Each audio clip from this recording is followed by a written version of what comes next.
boy just studied a few unknown martial arts manuals. He was trapped in an underwater laboratory for 10 years.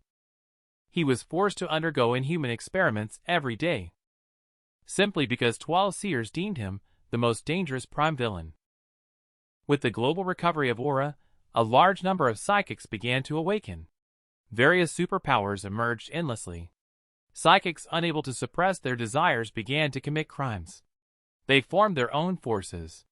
Inside the cold laboratory, Charles gradually regained consciousness. He looked at his arms filled with tubes and the strangers around him. He didn't know what these people had done to him. He only felt like his body had been bitten by 10,000 ants. The bald man in front of him saw Charles regain consciousness and started talking to himself. "I don't know why those seers put you at the top of the dangerous list. We are tired of endless failed experiments on you. All the experimental data now proves that you are just a waste. But fortunately, you have the perfect setting for the most dangerous villain. So I decided to give you one last chance. Join us and work for the United States. Or go die." He felt some strength returning to his arm. Charles smiled slightly. "If you want to bring others to your side, you should at least show some sincerity. My chest feels tight." Upon hearing this, the bald man who thought he was in control, he immediately ordered his men to untie the belt that was bound to Charles. And the bald man extended his left hand to congratulate him on making a smart decision. And just at this moment, Charles slipped. A Tai Chi push hands move directly hit the security guard's chest nearby. Then, he forcibly broke his own thumb to free himself from the handcuffs. Mantis fist disarms the knife hand hook. Chuojio's school twining silk leg. A set of movements flowing like clouds in water. The guard lost consciousness in just an instant. And all of this in the eyes of others. This was just a matter of 1 second. In the era when everyone awakened to superpowers.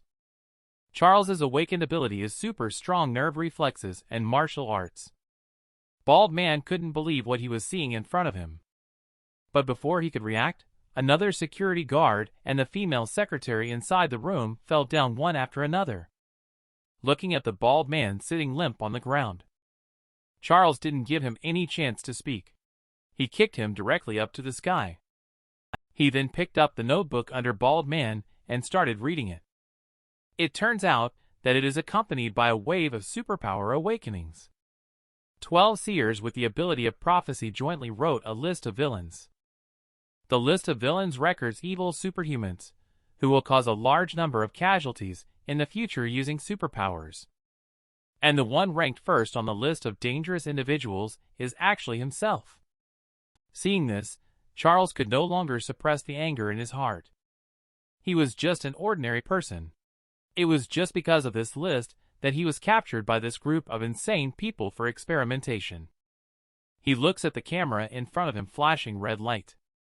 Charles yelled, "I don't care who you are, just listen to me. I will definitely escape. And then I will find each and every one of you and kill you all." The people in the control room faced Charles's anger. Brigadier General Grant showed a disdainful expression on his face. He ordered his subordinates to open the hatch, release all the mutated test subjects, and let them kill each other. Looking at the mutated humans, who were mindlessly tearing each other apart, Charles secretly sighed in relief that the failed modification was actually a lucky break. At this moment, they only saw his muscles swelling all over his body. The cracking of the bones sounded like an evil spirit taking possession. The level of self-control has reached an unimaginable level. This is the highest level of martial arts. Unity of body and mind. Accompanied by the roaring sound resembling a wild beast, Charles seems to charge out like a fierce tiger descending from the mountain, cutting a bloody path. After effortlessly killing hundreds of people, a man as strong as a black bear blocked his way. This man is none other than the leader of the largest gang in the Eastern Hemisphere, Joseph. In response to the man's taunts, he delivered a lightning-fast short punch. With just one punch, he was pushed back several meters. The man was greatly shocked. His hands turned into sharp claws, as he pounced fiercely towards Charles. Another downward kick directly broke the man's neck. Looking at the man on the ground, Charles couldn't help but want to tell him that no matter how tough you become, the position of the gate of life and the human body's 8 extraordinary meridians will not change.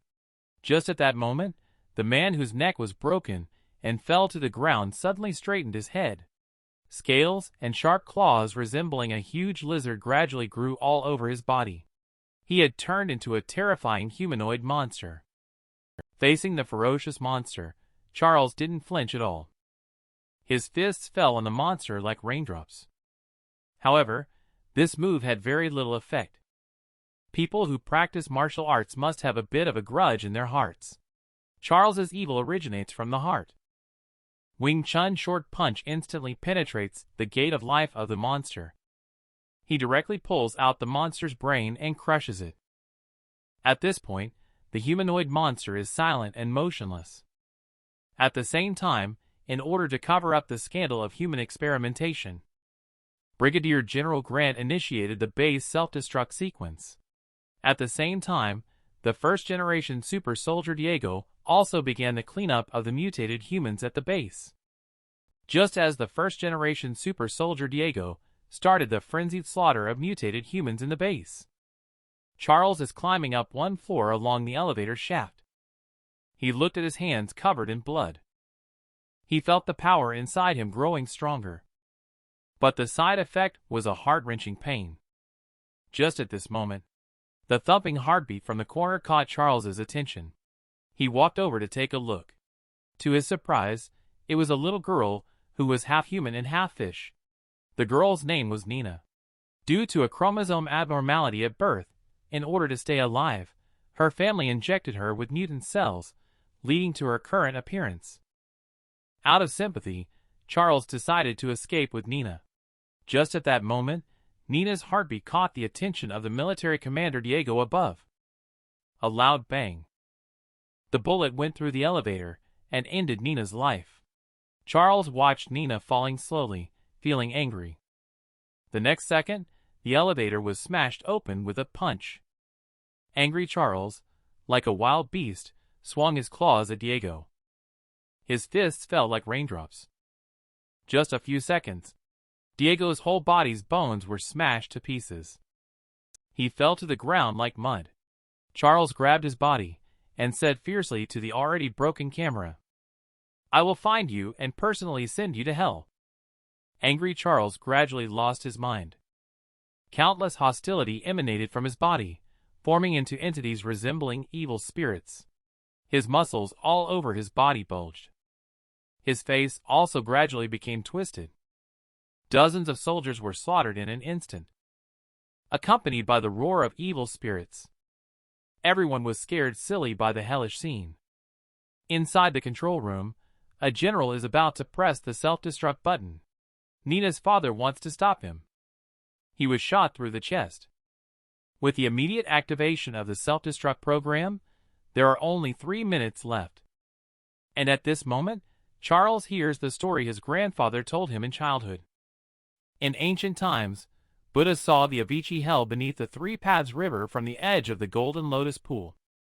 Kendo committed many evil deeds throughout his life. Only once did he see a spider crawl beneath his feet. He couldn't help but feel compassion and spared the spider's life. Buddha watches over the purgatory of the mortal world. He remembers Kendo's one lifelong act of kindness.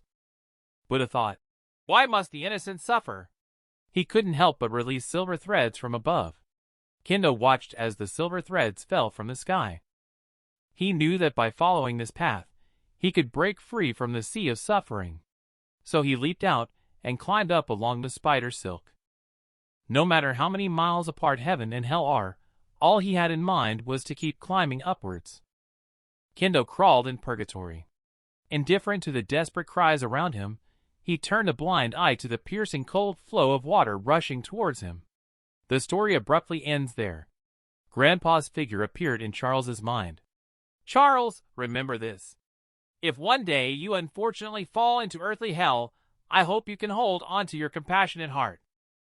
Realize that the 5 aggregates are empty. The true meaning of mind-only phenomena. You will then be able to grasp the principles of this Prajnapam technique. Suddenly, Charles opened his eyes wide. His two hands emitted a faint golden light. He pushed down with all his might. The huge impact of Prajnapam shattered both his arms and hands' bones. Ignoring the heart-wrenching pain, he pressed on. Using the tremendous force of the Prajnapam, he transformed 3 steps into 2, stepping on the falling rocks as he charged upward. He was determined to break free from this earthly purgatory and destroy all injustice in the world. Meanwhile, outside the laboratory base, the calm sea surface started to churn, only to see a fatty wearing a red jacket unleash a superpower.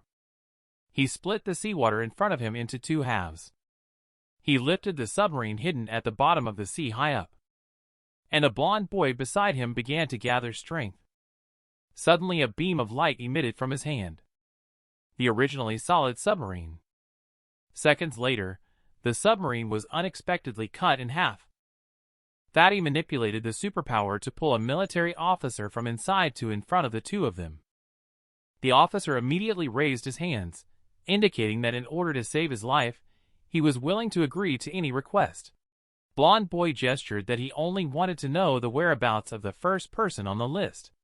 Just then, with a bang, a person rushed out from the nearby base, and his right leg was seriously injured. Another loud bang. Charles landed steadily on the ground. His slightly frail body had his arms and right leg twisted. The 3 of them looked at Charles with shocked expressions, as if in deep thought. He was dragging his injured right leg. Charles walked slowly up to the 2 people. Taking advantage of the distraction of the 2 people, the officer pulled out his pistol and pulled the trigger. However, an unexpected and unbelievable scene occurred. Charles managed to bite the bullet only with his teeth. He then delivered a heavy headbutt to the officer's head. At this moment, the 2 people beside each other looked at each other. The blond man took the lead and spoke to the fallen Charles. That brother. Does the League of Villains have any interest in finding out? With the destruction of Emer Naval Base, the 3 who escaped also gradually recovered. Through conversation, it was learned that the so-called League of Villains. There are only 4 people including himself. The man in red is called Peter. His ability is to control gravity. The boy with golden hair is called Lawrence. His ability is plasma manipulation. And their goal in finding Charles is to go to the United States to rescue another partner, Alice, who has a powerful telepathic ability. At the same time, the news of the destruction of Emer Naval Base has attracted attention from all sides. Secretary Linda, who came to hand over the jurisdiction of Northern Sea Prison, immediately felt that things were not as simple as a prisoner escape. She immediately reported the situation to the president. Little did she know that her every move was being monitored by the Navy. Soon, the Navy identified a federal investigator named Susan through voiceprint analysis. On the other hand, Peter's physical recovery has significantly increased the speed at which the 3 people are moving forward, according to the intelligence provided by Lawrence. The awakening of superpower individuals has led to frequent attacks and violent incidents in various countries. 12 superhumans with the ability of prophecy have jointly released a list. The list documents evil superhumans who will cause significant casualties in the future using their superpowers. However, the list was made public long after Charles was kidnapped. This also indicates that the United States has had this complete list for a long time. They immediately began capturing and studying the superhumans on the list. Lawrence believes that there must be a huge conspiracy behind this. And it's not just Charles who has suffered from this list. Peter, who was ranked 2nd, also suffered from this list. His wife and daughter were burnt to death alive because of it. Only a dirty rabbit doll is left in the house. Peter also lost control and caused a magnitude 7 earthquake as a result. He is currently being wanted by the police. Fortunately, Alice timely sealed off part of Peter's memory and emotions to prevent a bigger panic. At this moment, Lawrence is curious about what abilities Charles possesses that would rank him higher than Peter. Charles then said that he only knows a little bit of Kung Fu. He then broke off a few fish bones. He swung the fish bones at the seagulls in the sky. Just in the blink of an eye, the seagulls were pierced by the fish bones and fell down. What Peter and Lawrence saw in their eyes, however, was Charles appeared like a lingering shadow of the eight-armed Arhut. Inside the convenience store, Federal investigator Susan is secretly exchanging intelligence with Linda. The three people led by Charles, who came ashore, happened to come here for resupply. Watching the promotion for Superhuman on TV, Lawrence said that the public has now adapted to the existence of Superhuman, and the advertising industry for Superhuman is now the most profitable industry. Just like this superwoman with the power to bless. Anyone who pays attention to the comments will be blessed with good luck always. Meanwhile, Peter noticed in the magazine beside him the creator of the villain list, Barbara, one of the 12 prophecy masters. The three of them immediately came up with a bold idea. Suddenly, a young man in black rushed in with a gun, ready to rob. Susan quickly put away her computer and hid under the table. Charles casually lifted and directly broke the young man's arm. Peter then used his ability to twist the handgun into a spiral. He watched as the robber was subdued in an instant. Susan calmed down and looked out the window, only to find that her car had been stolen by Charles and two others. At that moment, the naval special agent responsible for monitoring Susan. He found Charles and others appearing in Susan's car and concluded that Susan was very likely the mole. He even expanded the surveillance to the entire Federal Bureau of Investigation. He then leaked the information to Golden Tooth, who had kidnapped Charles earlier. He said that Charles has already joined forces with the Federal Bureau of Investigation. He hopes that Golden Tooth can send someone to get rid of Charles, and he will come to deal with the FBI himself. At night, Charles and two others arrived at the opposite coast of Barbara's villa area. Peter directly activated his superpower to bring the cables out from underground. Then Lawrence cut off the power system. As the lights opposite gradually dimmed, Peter activated his superpower again. He forcefully dragged Barbara from the villa several kilometers away. Charles looked at Peter in shock. He didn't expect Peter's ability range to be so wide. In the face of the three people's questions, Barbara stated that she did not make the list of villains herself. She stated that she is a puppet produced by the government. Their aim is to protect the real seer. Just at this moment, a car came speeding by. It hit Barbara directly, killing her. Four people with masks then got out of the car. They are the culprits who killed Peter's entire family that year. Peter instantly enraged and unleashed his superpower on the four people. Suddenly, a faint green light emanated from the box behind the crow-masked man. Peter's unleashed superpower unexpectedly descended upon himself. The immense pressure caused the ground to collapse instantly. Peter also suffered heavy injuries under the influence of his own abilities. And the golden-masked man's figure swayed. In an instant, he appeared above Lawrence. With one blow, Lawrence instantly lost consciousness. Charles looked across with a shocked expression on his face. He couldn't believe his eyes, only to see the cat-faced masked man behind him. The already dead fish-human Nina stood there blankly. She seemed to sense Charles's gaze. Nina walked straight over and said to Charles, "Nice to meet you. I am Alice." The already dead fish-human Nina appeared in front of Charles once again, looking at Charles with a puzzled expression. Alice explained, "In order to avoid increasing mental burden, chose the appearance of the child that left the deepest impression on Charles to maintain a stable spiritual connection. However, her appearance seriously affected Charles's actions. Peter must kill them with his own hands to vent his anger. Otherwise, once Peter loses control, he will no longer be able to restrain himself." At the same time, Ghost-Faced Man threw the axe in his hand into a dark purple energy orb. The axe suddenly appeared behind Charles, tearing through his clothes. The Rabbit-Faced Man also swung a baseball bat at Charles, who could have easily defended against the attack. He didn't know why his arm involuntarily lifted a few inches. Alice looked apologetic, indicating that her spiritual connection could enhance the power of superpowers, but she couldn't keep up with Charles's reaction speed, which caused him some burden.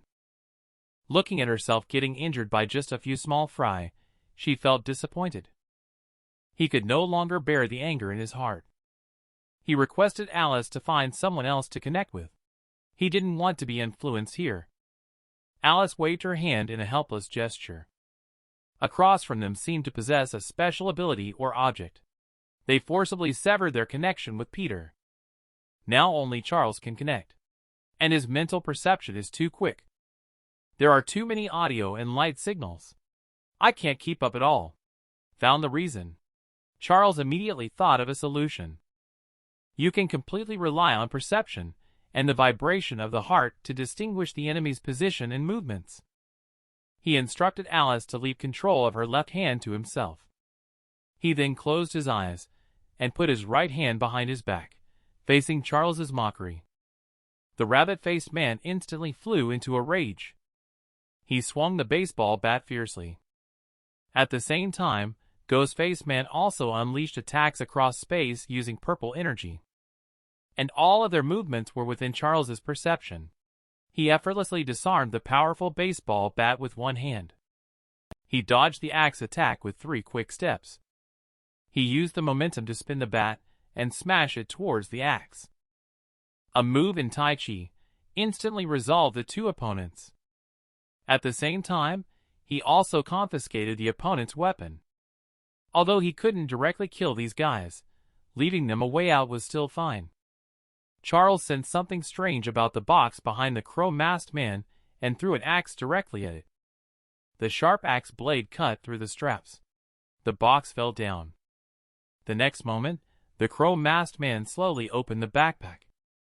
A brain linked to a beating heart appeared before everyone's eyes. This is the United States portable anti-superpower weapon to deal with superhumans. Girl in the box, Reiko. Charles was completely shocked by the despicable behavior of these scumbags. While the golden-masked man continued to narrate the process of making weapons in his own world. With the injection of a vial of golden potion. A spiritual storm filled with Joyce's pain and despair swept through everyone's mind and body like a hurricane. Charles kept hearing the desperate screams of the young girl in his ears. He felt the pain that the girl in the box truly experienced. He immersed himself in endless hell, watching Charles kneeling on the ground. The golden-masked man picked up the baseball bat and started spinning it frantically. Is this the first superhuman? It seems that the despair and pain you have experienced are far less than Reiko's. Charles collapsed weakly on the ground. The golden-masked man took out a new type of drug and injected it into the rabbit-faced man's body. It was just a moment. The originally broken bones unexpectedly recovered as good as new. Seeing victory within reach, said the golden-masked man with a sly smirk. Do you know what this is? This is a type of super healing potion. Also from the Northern Sea prison. We captured a woman with rapid self-healing abilities. And her child will inherit this ability as well. How do you think this is done? Masked Man's words undoubtedly fueled the anger in Charles's heart even more. You scum from the Special Affairs Bureau. Faced with Charles's verbal abuse, the Masked Man smirked. We are not from the Special Affairs Bureau. We are just a subcontractor helping the Special Affairs Bureau with dirty work. I can see the logo of our PMC on your face. You must be one of the first batch of superpower goods that the Special Affairs Bureau entrusted us to kidnap. After saying that, the Masked Man stopped talking. He raised the axe and swung it towards Charles's neck. Charles watched the axe swing towards him helplessly. Just then, Alice's spiritual form transformed into a young girl and struggled to walk towards Reiko.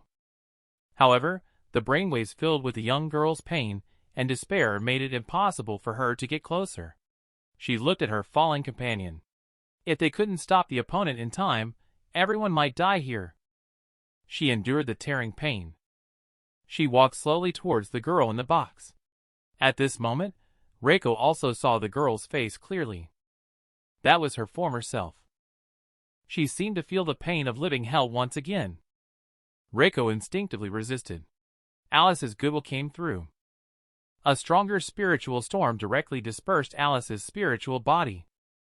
And Alice, at the cost of burning her life force, transformed once again, enduring the pain of her soul being torn apart. She used the gentlest voice to soothe this wounded soul.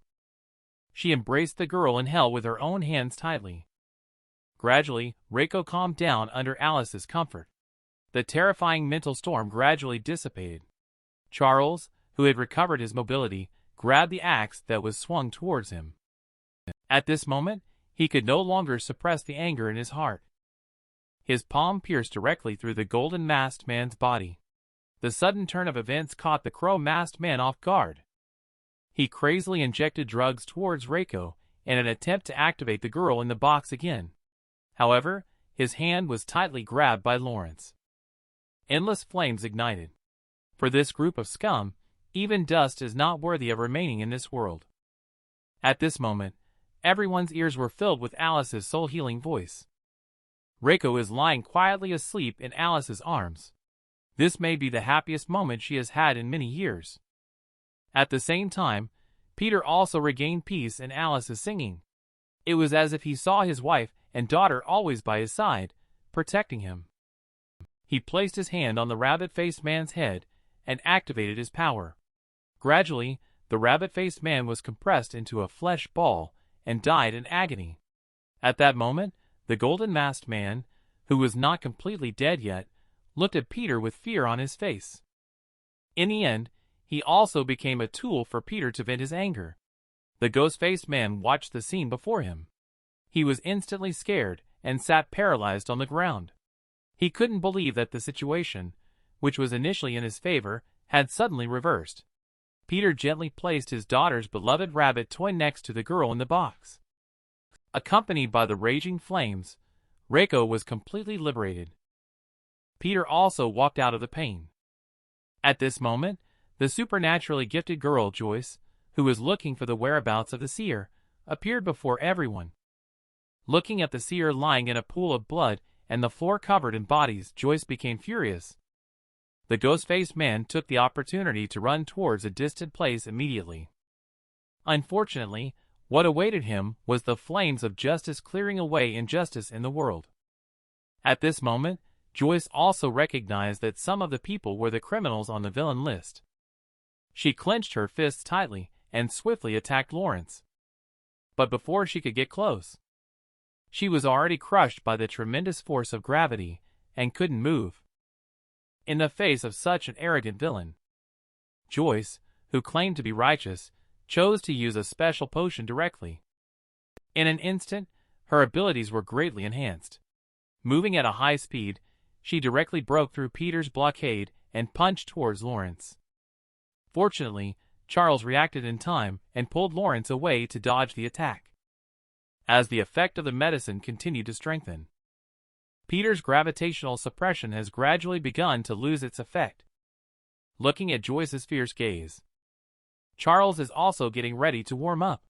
He greeted Joyce with a traditional martial arts salute, preparing to teach Joyce a lesson. Joyce stomped her right foot heavily. She quickly rushed towards Charles. She threw a straight punch powerful enough to collapse a city wall. Charles dodged to the side, while raising his right knee and right elbow. He locked in on Joyce's elbow joint like a pair of pliers. Then his right foot landed. He stepped on Joyce's right foot, from which he propelled his strength. At the same time, Charles lifted his left foot and placed it on Joyce's abdomen. Then he pressed a bit on her right knee pit. Finally, Charles leaped, turned around, and kicked directly at the heart. A set of moves flowing smoothly like clouds in water. And in Lawrence and Peter's perspective, they only saw Joyce strike a pose and turn into a silver light rushing towards Charles. Then, he was kicked back by Charles. In the blink of an eye, Joyce lost consciousness. If she were not a superpower at this time, she would probably be a corpse. He pulled open the scarf on Joyce's body.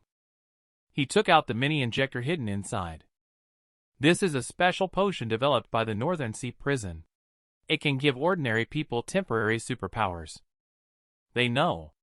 In this era of superpower awakening, national wealth funds and the mafia, every ambitious person who holds power and wealth wants to control the power to rewrite the rules of the world.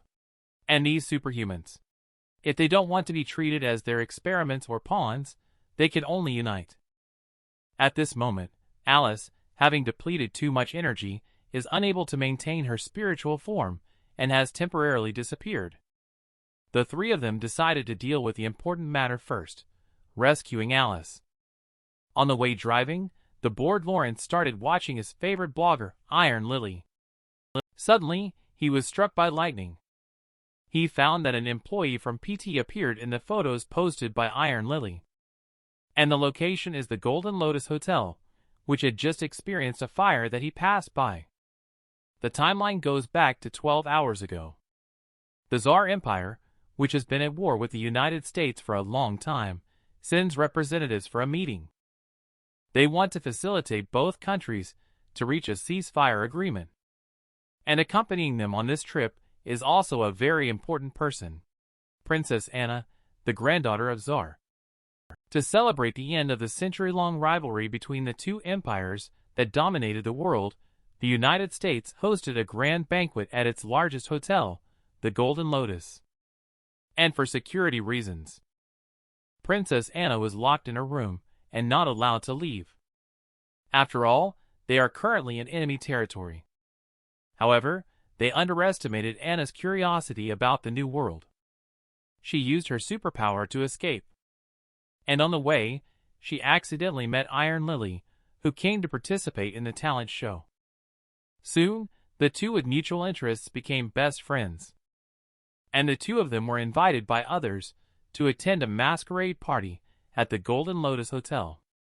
At this time, the banquet hall of the hotel was filled with dignitaries from both countries. Various forces also gradually began to take action. Golden Tooth, the attendant of the second prince of the Tsar Empire. He dispatched all his subordinates to prepare to massacre the Golden Lotus and have the Tsar delegation permanently stay in the United States. And the United States Special Affairs Bureau has also deployed assassins to take out 6 important figures. Meanwhile, near the Golden Lotus Hotel, Chief Larry and Prophet Brandon gathered 4 superheroes in a cafe, Psychic Heroine Joyce and Halo Lady Fiona, Fire Hero Pascal and Stalwart Shield Bell. Brandon solemnly stated that he was one of the 12 prophets who participated in writing the villain list. This time he invited a few people to come to verify the authenticity of the villain list. Then he announced his prophecy for this time. Tonight, there will be a large-scale casualty event caused by the first villain with abilities. Then at 5 a.m. tomorrow morning, Tsar will tear up the peace decree and declare war against the superhumans worldwide and those who protect them. And at this moment, Golden Tooth and others are heading to the top-level casino. They encountered Princess Anna on the way. They invite her to witness the great moment together. When he pushed open the gates of the casino, everyone was shocked. Brandon's prophecy also seems to be gradually coming true. The appearance of Golden Tooth shocked everyone. He directly broke the neck of Golden Lotus Hotel owner Paul. Susan also took the opportunity to sound the alarm.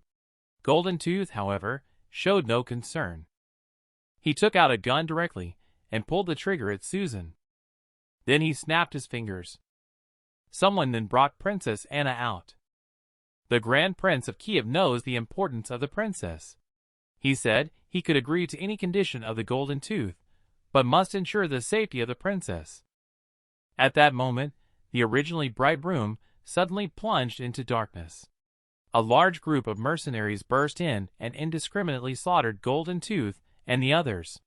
The leader of the mercenaries, Gustav, pointed a gun at the Grand Prince of Kiev's head and asked about the whereabouts of the princess. His purpose is simple: to kill the Tsar's most beloved granddaughter and provoke a war between the two countries. Killing Golden Tooth is just to help the second prince take power smoothly by eliminating some stains. Suddenly, Iron Lily's phone rang inappropriately. taking advantage of the distraction of others.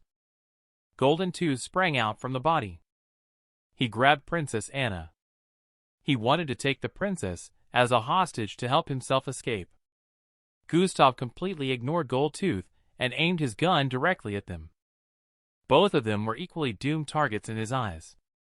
Outside the hotel, Chief Inspector Larry listened to the continuous and intense gunshots, preparing to take action. Suddenly, Barbara screamed as she raced past the crowd. Witnesses saw Seer being kidnapped. Joyce decided to rescue Seer herself first, and then meet up with everyone later. At this time, the three main characters found Barbara Seer. With the addition of the three superheroes, the situation outside the hotel was gradually being brought under control. In order to quickly grasp the situation inside the hotel, Chief Inspector Larry used electromagnetic force. He violently threw the stalwart shield bell towards the hotel lobby. There was a loud bang. The bell smashed through the sturdy floor. He happened to block the bullet shot by Gustav towards Anna.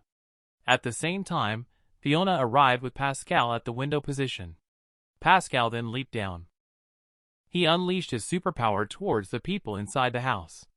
A huge water flow instantly knocked down the mercenaries. Belle took the opportunity to rush towards Gustav and knock him down. She then unleashed her superpower directly, turning the ground into silicon carbide to control Gustav. Seeing the rare opportunity, Golden Tooth quickly grabbed Princess Anna and ran towards the door. At the same time, the assassin who received orders from the Special Affairs Bureau. They used their superpowers to send a large amount of explosives into the room. As they watched the explosives about to detonate, Belle didn't hesitate to stand in front of everyone. A huge explosion rang out. The entire Golden Lotus Hotel was illuminated by the flames. The smoke cleared, leaving a floor covered in ruins. Fiona unfolded her magical wings to protect Susan and Iron Lily. But her own abdomen was pierced by steel bars. Fresh blood flowed onto the ground. As the phone connected, Lawrence's voice came through. He mentioned that he was behind the Golden Lotus Hotel, and then hurriedly hung up the phone.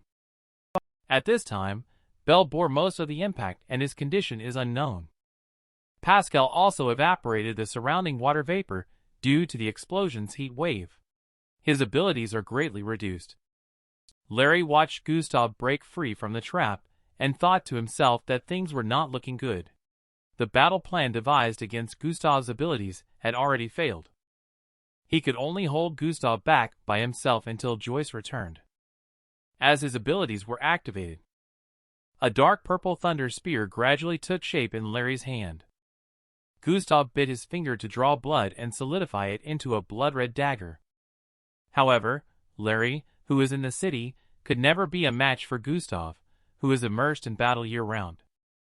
In just a moment, he was pierced in the chest by Gustav's blood blade. But Larry also grabbed Gustav's arm at the same time. A massive force of lightning surged out from his body. The lightning transformed into a purple electric dragon. Gustav's blood blade gradually disintegrated as well. But he did not fall, enduring the pain of the lightning strikes. He fiercely punched Larry's wound once again. Seeing this, Fiona quickly used her mental attack nightmare imprisonment. Fiona made him deeply trapped in the cycle of nightmares. Seizing this opportunity, Pascal also unleashed his superpower to draw out the moisture from his blood. Using the moisture in the air to freeze him, Larry endured the pain. He transformed a thunder spear and chopped off both his hands. At this moment, everyone finally breathed a sigh of relief. With the removal of Fiona's superpower, Gustav's eyes, that were frozen originally, now burned with anger. He saw his daughter who died in the war in his nightmare. The immense grief and anger directly broke the ice. His hands also recovered in the blood superpower. Two huge blood wings spread out on his back.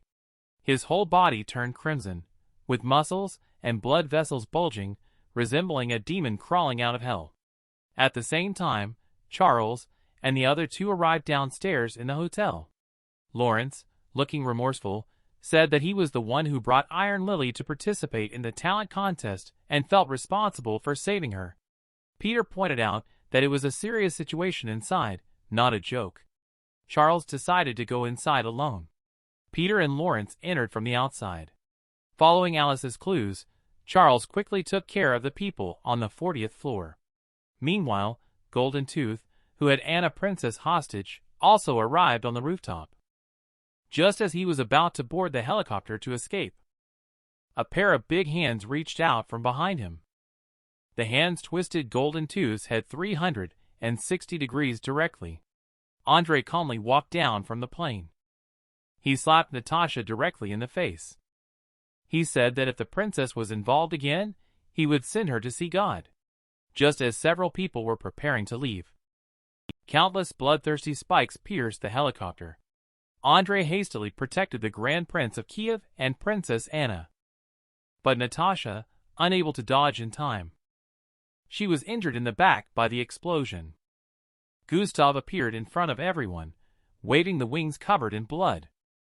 For him, once the two countries sign the peace decree, his own country will never have the opportunity to escape from the exploitation and enslavement of the United States. So Princess Anna must die. Only in this way can the war between the two countries be provoked. Facing a strong enemy, Andre activates his superpower to transform into a wolf. Under the bright moonlight, Gustav transforms into a demon. Andre, the werewolf, engages in a duel. At the same time, Brandon arrives at the 40th floor with healing potions he found on Golden Tooth's subordinates. After the treatment with the potion, Larry, Pasca, and Belle gradually recovered.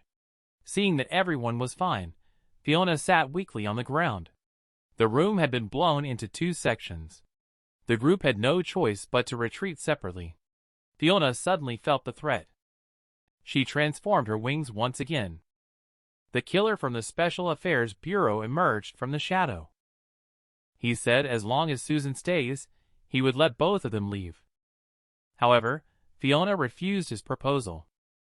She directly attacked with a psychic shock.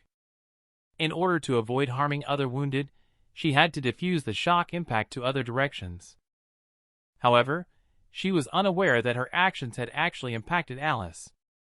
Alice's abnormality also exposed Charles's position. Pascal directly unleashed his superpower. An ice spike shot towards Charles behind the wall. Charles dodged to the side. Seeing Alice go mad, Charles was furious, kicked the wall to pieces and attacked Pascal. Pascal quickly used ice magic to increase defense.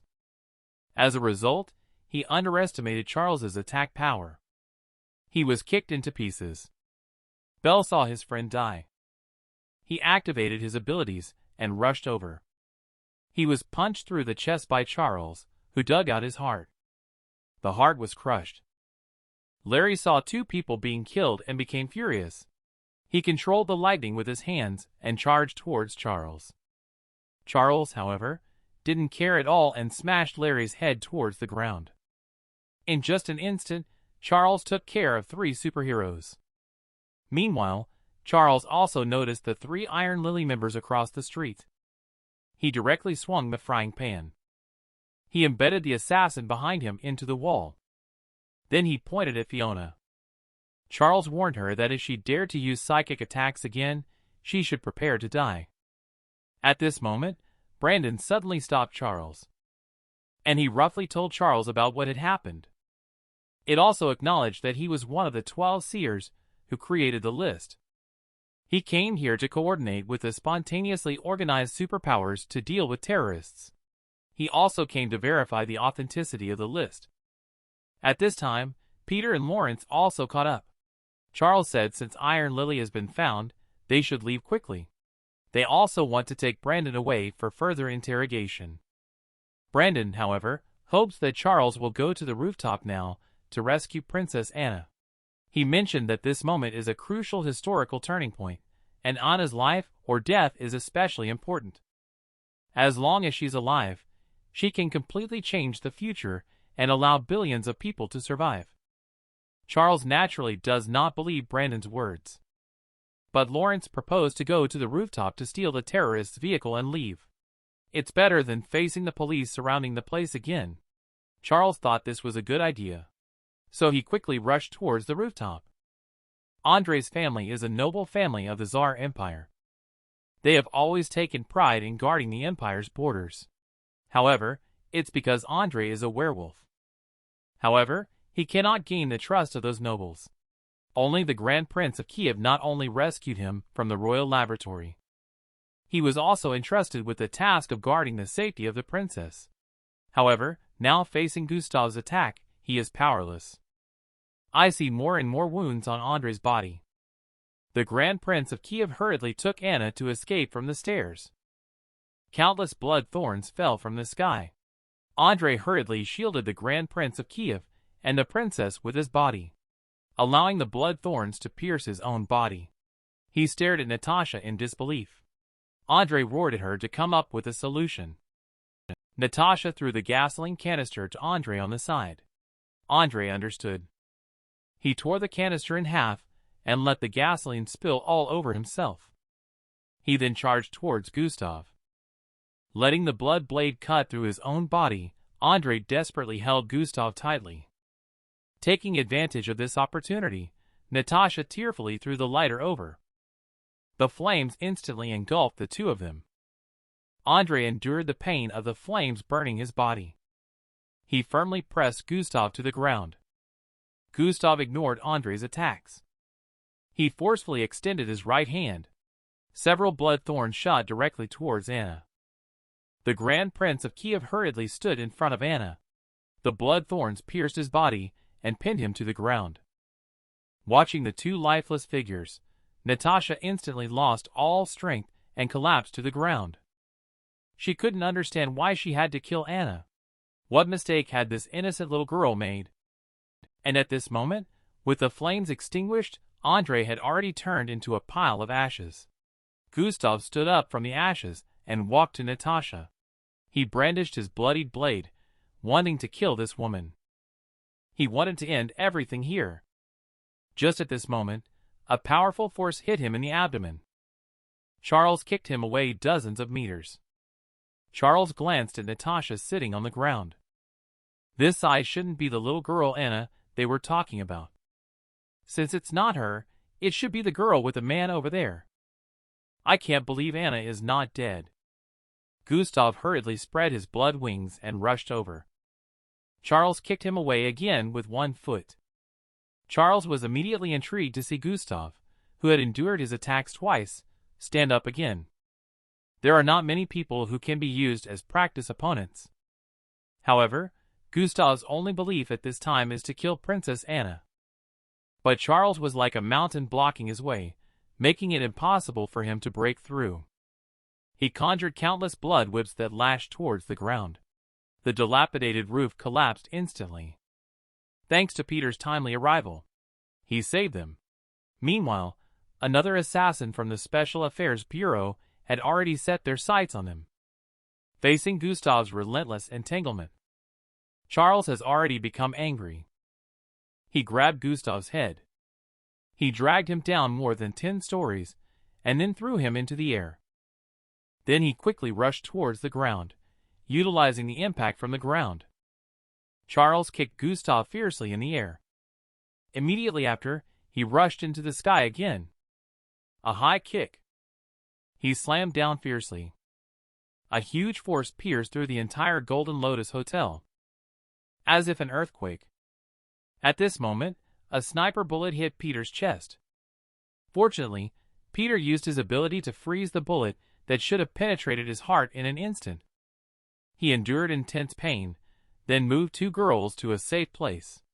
The next second, Lawrence's wrist guard and arm were shot through. Then another bullet came flying.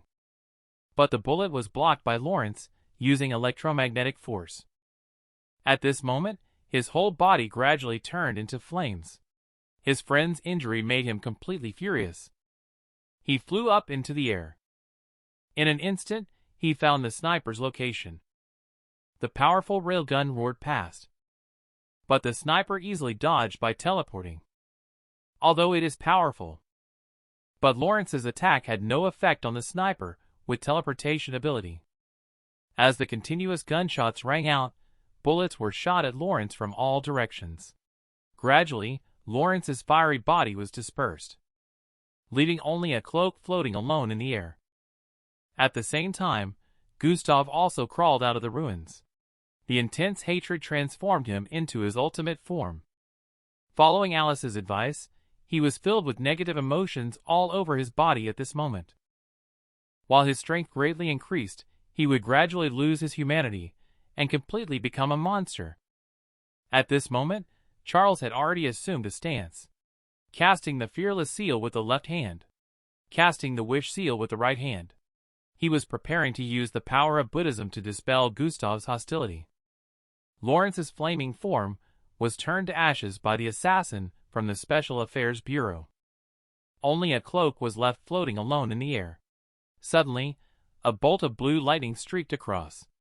Immediately, countless electromagnetic forces converged together. The electromagnetic forces formed a giant blue face. Lawrence's angry voice resonated from the mouth of the face. The huge face gradually shrank into a dazzling ball of light. The ball of light then released a large amount of super ions. The entire city was instantly affected. Countless super ion arcs spread out from Lawrence as the center. Faced with such a large-scale attack, the assassin's teleportation ability is also ineffective. He was burned to ashes directly. At the same time, the final showdown between Gustav and Charles was also about to begin. Gustav was seen with waves of golden light emanating from his left hand. A huge palm print swept out with an ethereal chanting sound. Directly sent Gustav in his ultimate form flying several meters, leaving deep marks on the ground. Then several palm prints attacked in succession. Although the tremendous force made Gustav retreat step by step. But Charles knew. The power of the palm print did not even break through the opponent's defense. Just then, the terrifying electromagnetic force from Lawrence erupted behind Charles. Seeing that immensely powerful electromagnetic ball, Charles leaped into the air. He used the power of Tai Chi in both hands to send the electromagnetic ball towards Gustav. The immense power instantly burned Gustav to a crisp, leaving him lifeless. At this moment, Charles also noticed the blue light behind him. He was puzzled about what it could be. Alice said that the brainwaves emitted by this monster actually belonged to Lawrence. Brandon looked at the airborne Lawrence in shock. He couldn't believe it. The Lord of Flames, Calamity 014, appeared at this time node. Faced with the attacks from the city guard, the enraged Lawrence seemed to lose his rationality. He began to attack everything around him. Fiona knew all too well that if things continued this way, the entire city would cease to exist. Hope that Iron Lily can do something to awaken her boyfriend, under Princess Anna's suggestion. Julie decided to try to awaken the irrational Lawrence with her singing. As the singing starts, the originally irritable and restless Lawrence gradually regained consciousness. He recovered his original strength and collapsed weakly into Julie's arms. At this moment, a red figure quickly flashed by Charles. Gustav gathered his remaining strength and pierced towards Princess Anna with the last drop of his blood. Charles directly used 1,000 gene force to stomp heavily on him, slamming him into the ground. Gustav completely lost his breath. And something unexpected happened to Charles. Gustav's blood actually flowed into Charles's body along the path of Prajnapalm. Absorbing this foreign blood, Charles's elixir field seemed to be ignited. Facing this sudden change, Charles knew he had to get the blood out of his body. He gradually managed to gather the erupting blood in his palm. Then, he fiercely expelled it from his body. The immense power of the Prajnapalm is like a missile. He forcibly blasted down a ditch of up to 100 meters ahead, feeling the surge of power in his body once again. At this moment, Charles couldn't understand the reason behind it. A few hours later, Charles and his team left the Golden Lotus Hotel and continued on their way to Alice's location. Peter is seriously injured at this time, but he still refused Brandon's healing potion. He would rather accept death than use the potion made from superhuman life. Peter was resolute. Brandon suggested again that Princess Anna use superpowers for treatment. Anna also listened with a bewildered expression. She herself doesn't even know when she acquired the ability to heal. Facing everyone's doubts, Brandon explained, Princess Anna's ability is more accurately described as the power of wish fulfillment. As long as the princess sings while making a wish, it will definitely come true. As Anna's beautiful voice rings out, the people in the carriage fell into a quiet state. Peter's already broken bones were also connected by a group of little angels. Peter is restored to his original state. Natasha was completely shocked by this ability to subvert cognition. And in Charles's eyes, he saw an angel doll with demon arms floating above Anna. Princess Anna used her superpower to summon the Death Angel to heal Peter. Charles, looking puzzled, asked how Brandon knew about the princess's abilities.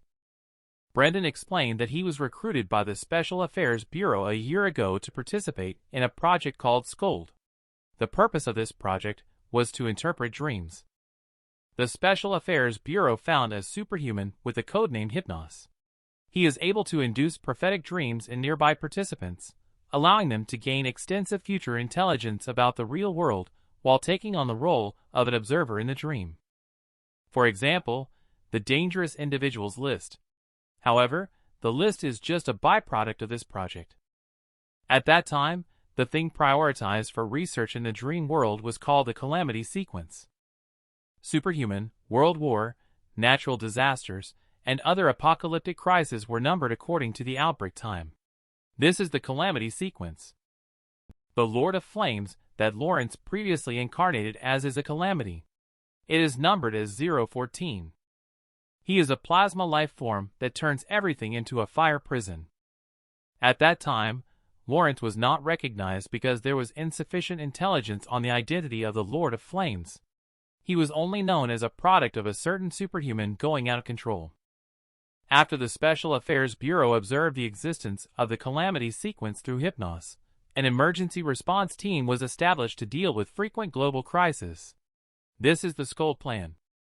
One of the tasks is to analyze the true identities of all superhumans in parallel worlds, analyze their abilities and motivations, and establish a superhuman database. Further select members from them to form a hero team to deal with the crisis of the calamity sequence. However, among them, some possess top-level abilities, but are not suitable to be recruited for various reasons. They may also be potential threats.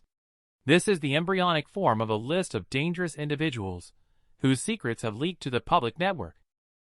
The secrecy channel of the Special Affairs Bureau has encountered problems, leading to the leakage of the list of dangerous individuals. This means that the SCULT program, the calamity sequence, and the prophet Hypnos have all been exposed. Due to the exposure, the entire project team has been disbanded. However, Calamity will not simply disappear.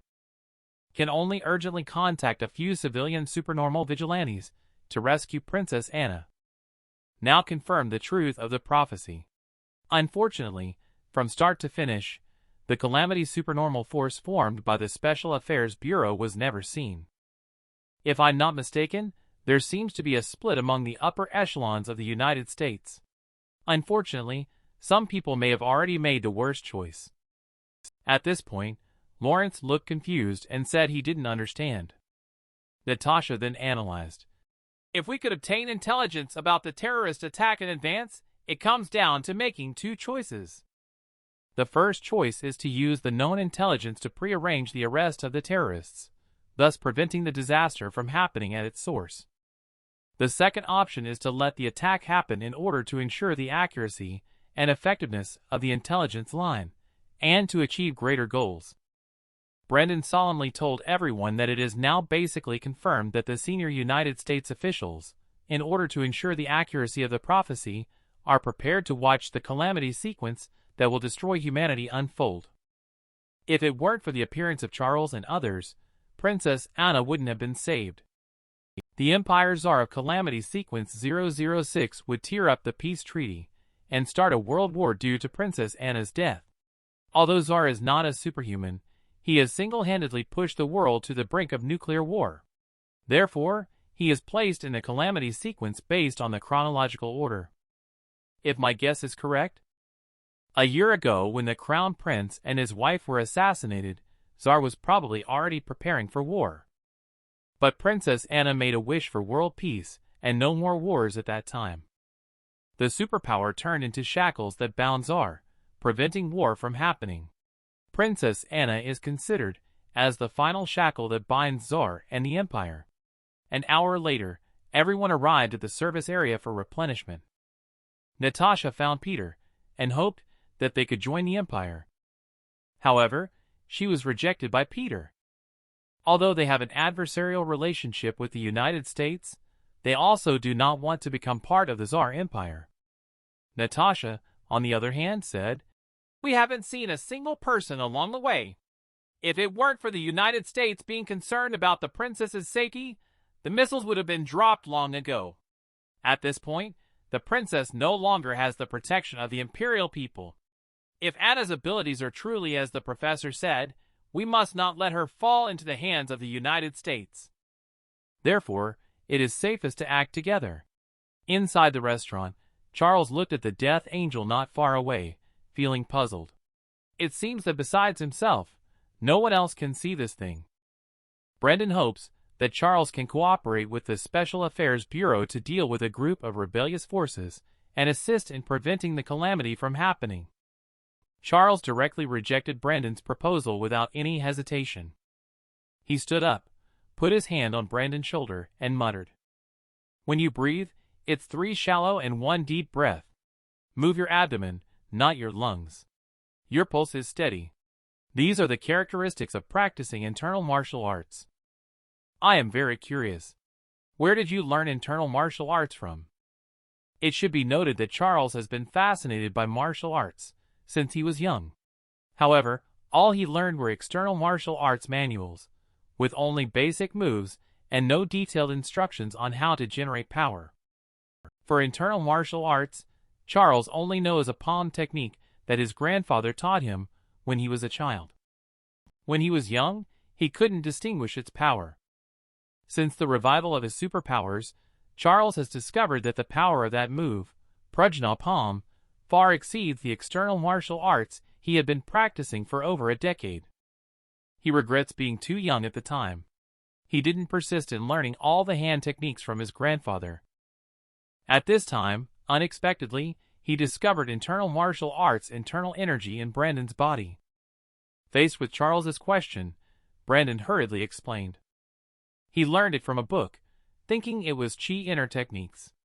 Out of curiosity, he imitated it and learned it. Charles naturally did not believe his nonsense. He increased the strength in his hand while asking where the book was. Brandon said the book was in the Library of Congress. But he remembered the entire text and could copy it for Charles himself. Charles untied the rope from Brandon, half believing and half doubting. "Tell him to start writing now." Meanwhile, Peter and Lawrence also arrived outside the store, wanting to exchange information with Charles. The ones responsible for murdering Peter's entire family and kidnapping Charles were the henchmen of the Golden Tooth Gang. The orders were given by the agents of the Special Affairs Bureau. According to Professor Brandon, the purpose of the Special Affairs Bureau project itself is to establish a task force to deal with calamities. Those civilian vigilantes are nothing but incompetent individuals who failed the initial selection. For those dangerous superhumans who cannot be controlled, they are all directly detained in Northern Sea Prison for experiments. Finally, they are executed. At present, they should have a well-equipped superhuman task force in their hands. However, the leak of the Skull project also proves that the Special Affairs Bureau is not completely secretive. The top priority now is to rescue Alice in Salem Town, United States. Then we can make plans. At this time, Salem Town is shrouded in thick fog. In the woods on the outskirts, Octopus Lady Minerva is analyzing the composition of the fog. This fog is not made of water vapor or dust. Instead, it is a polymer of some unknown molecules. Although it can interfere with signal transmission, it does not affect the use of electronic devices. For the calamitous event that happened outside of this prophecy, she decided to contact the calamity before the arrival of the Superpowers team from the Special Affairs Bureau. She wants to see if she can recruit it into her organization. She looked up at alchemist Vulcan standing beside her, hoping he could offer some help. Vulcan indicated that he would not accompany Minerva inside, but he would leave behind his armor, his pride and joy. Not only did he reinforce and protect it, but it can also fit any person's body shape. The armor also comes with a holy sword embedded with the Philosopher's Stone. He took off his helmet and made a gentlemanly bow to Minerva again to express his apologies. He advised her that only calamity can deal with calamity. Later, he only left behind scattered armor and a holy sword before disappearing. Meanwhile, Charles and others also arrived at Salem town. According to Professor Brandon's divination, this action is an omen of great misfortune. He couldn't figure it out, with a trio combining the top two dangers and a calamity. What could be so dangerous that they would face such a great peril? Although Charles had doubts about Brandon's divination, he felt the chi-inner techniques in his pocket. This was the real deal, which made him hesitant. Suddenly, Joyce appeared in front of everyone. She looked at Professor Brandon, who was pale, and then glanced at Princess Anna beside him. She immediately concluded that Charles had kidnapped them. The surge of anger further heightened her strength. But under Peter's superpower, she was still pressed down on the ground. Peter warned her that if she were to provoke him again next time, the treatment wouldn't be the same. She could feel that Peter's strength and accuracy had significantly improved. Charles secretly thought to himself, "It seems that increasing the level of abilities is not his exclusive skill." At this moment, another vigilante flew over. He told everyone that the governor had evacuated the residents here. He hoped that everyone would leave as soon as possible. Charles stared at the dense fog ahead. He felt like something was about to come out. Gradually, the figure of a little girl appeared in front of everyone. Lawrence immediately rushed over and asked if she was Alice. But before he could finish speaking, he was immediately pulled to the back by Charles. The crowd seemed at a loss for how to respond to Charles's actions. It was the first time they had seen Charles looking so alert as if facing a formidable enemy. At this moment, Charles's muscles were tense, like a spring ready to burst, and his posture was reminiscent of a mantis waiting for its prey. Suddenly, several vines grew out from under the girl, creating a bizarre scene that distracted Charles. Suddenly, a vine lunged fiercely towards Anna. Luckily, Charles reacted in time and cut off the vine. Brandon looked at Charles in shock. He didn't expect this to happen in just a few short hours. Charles mastered the technique skillfully. Countless vines came overwhelming towards Charles. But Charles wielded a sword that was invincible. He instantly cut the vines into pieces. Charles heaved a sigh of relief when he saw that everyone was unharmed. It was just when Lawrence was wondering if Charles had killed Alice. Countless Alices emerged from the house in the small town. They kept exhaling mist from their mouths. Before long, the crowd became lost in the thick fog. As Charles slowly advanced, more and more vines were blocking the way ahead. He projected his chi outward to form 2 3-foot wide rainbow blades.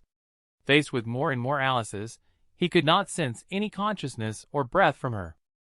He did not know what happened to Alice. He could only continue moving forward, attempting to find Alice's true form.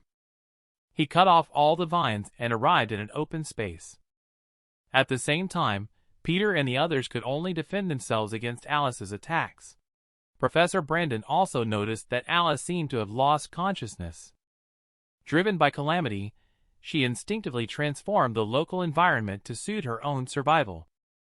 She continues to erode the nearby soil, water sources, and atmosphere. If left unchecked, the entire Earth will be transformed into a world suitable for her existence. Hearing Brandon's argument, Joyce rushed straight up. She kept tearing at the vines in an attempt to stop the spread of fog, but her actions infuriated Alice completely. This only made the original attack even more fierce. Lawrence directly transformed into a flame form. Since Alice is a plant, fire happens to be the natural enemy of plants. But Brandon directly stopped Lawrence's actions. He stated that the natures of the two individuals are completely different.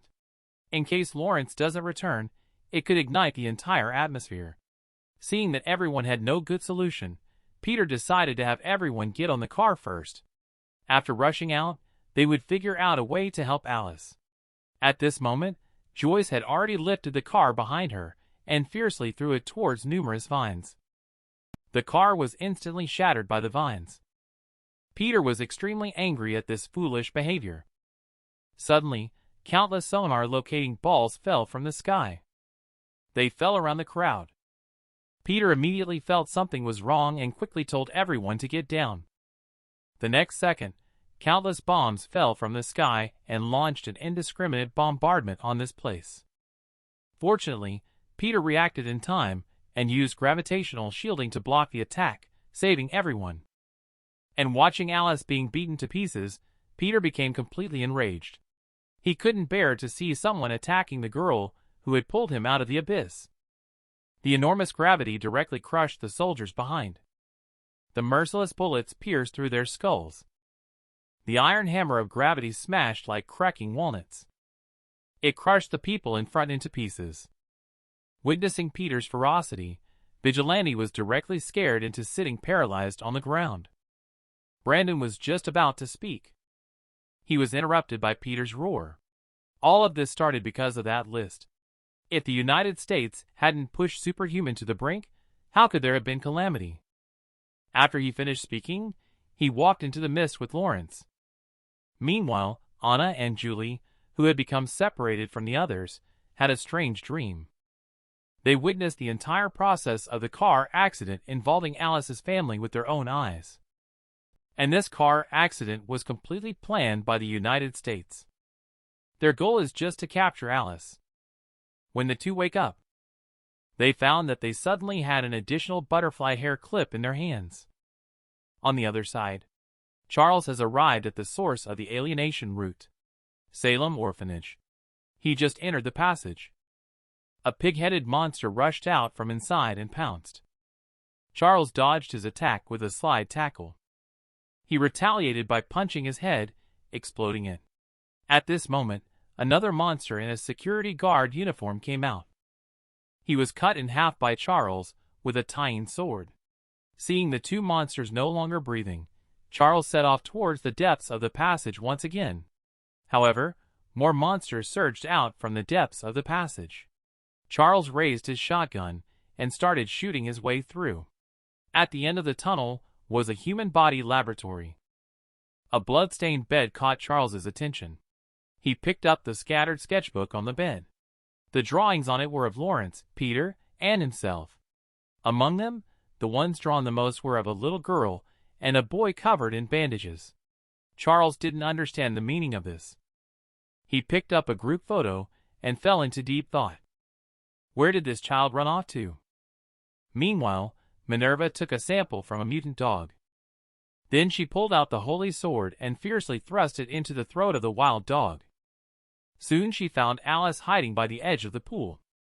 Minerva saw that she had been discovered. Alice quickly ran into the nearby house. She hid in the cabinet, too afraid to make a sound. Minerva looked at Alice in the cabinet with a kind expression. She gently assured Alice that she would help her and not harm her. At this moment, the octopus monitors outside suddenly discovered a monstrous creature with 5 hands, 3 heads, and 3 legs. It was waving its arms, and the 3 mouths kept saying, "Where are you? Come out now!" Alice dragged Minerva into the cabinet. She signaled to her not to make a sound. Minerva didn't want to play hide and seek with such a monster.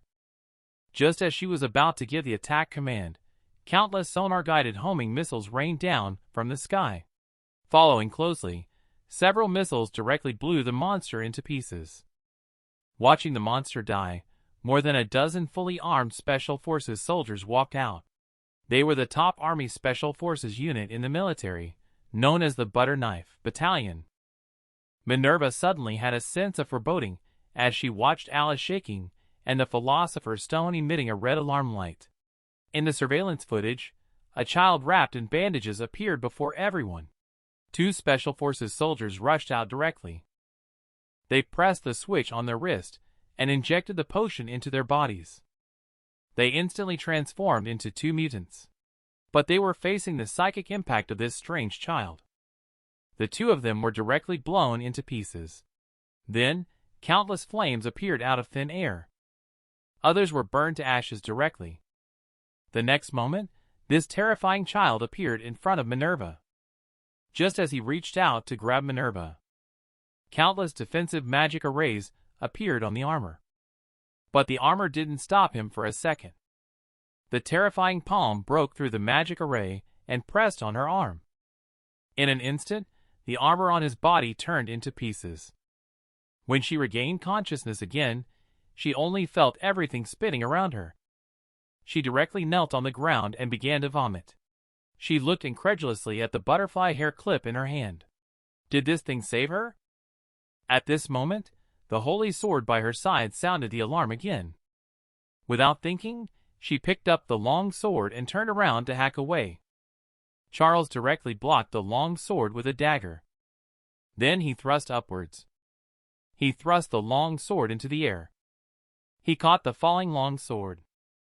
The long sword was pressed directly against Minerva's throat. She saw that the person who came was Charles. Minerva breathed a sigh of relief. She knew that she was not going to die. She pushed away the long sword pressed against her throat. She handed Charles a business card to indicate her identity. She belongs to a superpower organization called Pantheon. The organization aims to provide all services for evolutionists, ensuring their safety and enhancing their abilities. She hopes that Charles can join her organization. As a condition of protection, it just requires helping them deal with the Federal Security Council together. The Federal Security Council is a comprehensive military intelligence agency. It is the direct superior of the Special Affairs Bureau and the Investigation Department, as well as the true brain of the United States. The mainstream voice in this brain believes that all superhumans are like cancer cells in the human body, a detour in human evolution that needs to be completely purged and eradicated. He is not interested in Minerva's recruitment of Charles. He does not want to join any organization. Just as Charles was getting ready to leave, the little kid completely wrapped in bandages appeared. Faced with this mysterious child, Charles approached and asked if she was Alice. The child chuckled. Charles immediately felt something was wrong and backed off dozens of meters. However, his arm was still hit by an unknown force, turning into a pile of white bones. But he was not flustered at all. He murmured inner techniques under his breath. 3 souls guarding the white bone jade. 7 spirits attending the flesh body. Then the arm, originally turned into white bones, unexpectedly recovered as before. Minerva looked at this scene unbelievably. Her mind was full of bones becoming flesh. This is unscientific. The mysterious child also became interested and conjured more light. Although Charles couldn't avoid all the light for the time being, he also discovered that there was a time interval for the ability to activate. Taking advantage of this gap, he flashed behind the child. And the child's head directly did a 360-degree rotation. He summoned a beam of light that pierced through Charles's abdomen. Charles covered his still bleeding abdomen and chuckled. Countless golden lights poured out from the wound. In the blink of an eye, the wound healed and muscles regrew. This is precisely the technique of corpse transformation into immortality, known as Taiyin refining the form, from the legendary traditions of the Preqin era. The person thought it was just ordinary qi, but did not know that this kind of technique requires a large amount of qi to practice. The child was very angry to see Charles safe and sound. He emitted endless rays of light from his body. The beams of light pierced through Charles's whole body forcefully. The next moment, Charles's body emitted a golden light, and he was restored to his original state. He reached out his finger and directly flicked the child's forehead with his qi. The child was instantly struck as if by lightning. He instantly turned into a strange light and disappeared. At the same time, Agent K also arrived in front of Brandon, looking 10 years younger. Brandon knew she had taken an experimental drug, the side effect of which was only being able to survive for 3 months. He hoped Kay would give up on the mission to capture Charles. But Kay directly took out 4 vials of medicine and injected them into her own veins. Watching her actions, Brandon was helpless, only able to give her a hint. She had only 0.03 seconds to make a move, otherwise Charles would definitely react. Meanwhile, Minerva curiously observed Charles. Charles impatiently asked her if there was any way to save Alice. After some bargaining, Charles agreed to help her make 4 moves in exchange for information. Later, Minerva handed the butterfly hair clip she obtained to Charles. This hair clip is a fragment of Alice's soul, and is crucial for healing Alice. The scene shifts to Lawrence and Peter's side. They are chasing a distress signal. They found the person in charge of this base, Special Agent E. According to E, Alice's codename is Gila.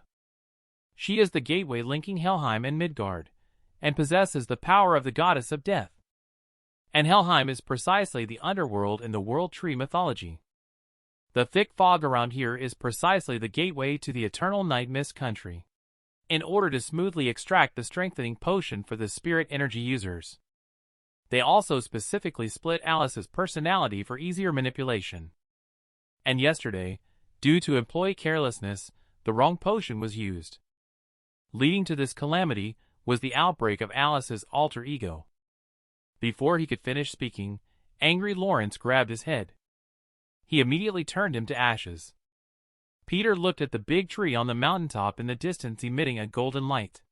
That should be where Alice's true body is. At the same time, Princess Anna and Julie had already arrived at the center of the big tree. Seeing Alice lying there quietly, Julie placed the butterfly hair clip she had obtained on her chest.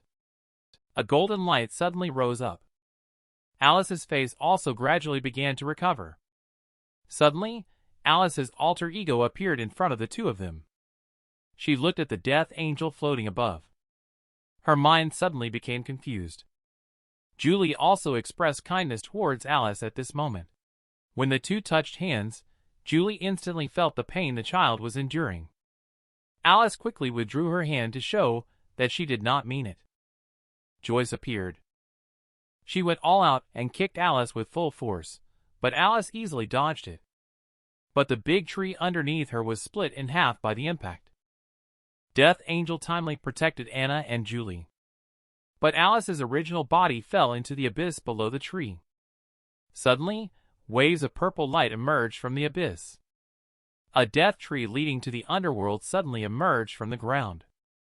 Alice's alter ego was completely angry, facing the rushing Joyce. With a wave of her hand, she sent her away.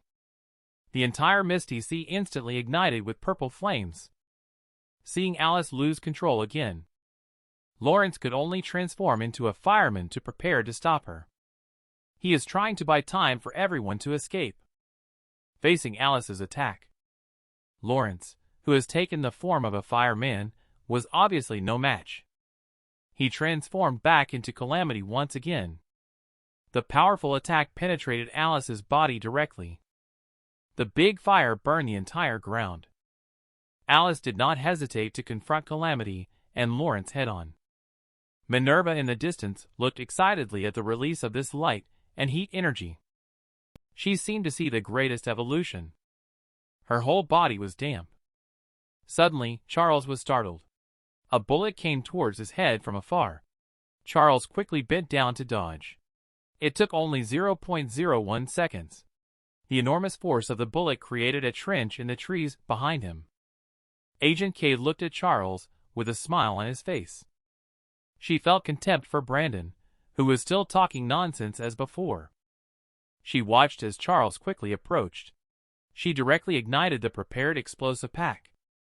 Fragments of the explosion.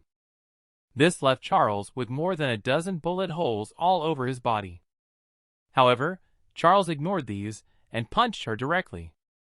Although she took Charles's punch, it seems that Special Agent K did not suffer much damage. At this moment, Charles suddenly felt his vision blur. He immediately thought that the shrapnel was coated with poison. He quickly mobilized his chi to force out the poison and shrapnel from his body. the two of them engaged in combat once again. Despite injecting the drug, Special Agent K was able to keep up with Charles in terms of speed. But her combat skills were slightly inferior. Soon after, she was stabbed in the chest by Charles with a dagger. Then Charles kicked her against the wall. He felt that she had no heartbeat. Charles turned to leave. Suddenly, he realized there was a hole in his own heart. The Special Agent K, who had lost her heartbeat, unexpectedly recovered. Charles looked at her in surprise. This woman also knew tying. Then the two of them started a new round of confrontation. She was seen holding an enhanced dagger and slashing it across Charles's neck. Charles grabbed her wrist and snapped it. He then kicked towards her abdomen. Agent K took the opportunity to hook his foot around Charles's abdomen. She reached out with both hands towards Charles's neck.